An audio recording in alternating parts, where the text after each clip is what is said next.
10 জিলহজ হজের তৃতীয় দিনের কার্যক্রম শুরু হয় মুজদালিফা থেকে। এদিন সূর্য ওঠার পর জামারাতে কঙ্কর নিক্ষেপের জন্য হাজিরা রওনা হন মিনার উদ্দেশ্যে।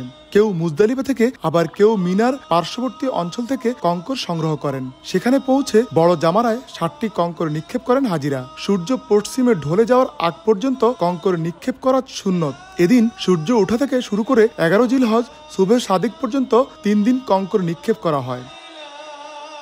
বড় জামারায় পাথর নিক্ষেপের পর মিনায় ফিরে যান হাজিরা। আল্লাহর সন্তুষ্টি অর্জনে সেখানে পশু কোরবানি করেন তারা। কোরবানি শেষে মাথা মুন্ডন করে এহরামের কাপড় খুলে ফেলেন হাজিরা। হজের সবশেষ ফরজ বিধান হলো তাওয়াফে জিয়ারত। একে তাওয়াফে ইফাদাও বলা হয়। 10 জিলহজ ফজরের সূর্য ওঠার পর থেকে 12 জিলহজ সূর্যাস্তের আগে পর্যন্ত এই তাওয়াফ করা যায়। তবে যত তাড়াতাড়ি সম্ভব তাওয়াফ করে নেওয়াটাই উত্তম। 11 জিলহজ 3টি শয়তানকে 60টি করে মোট 21টি পাথর নিক্ষেপ করেন হাজিরা।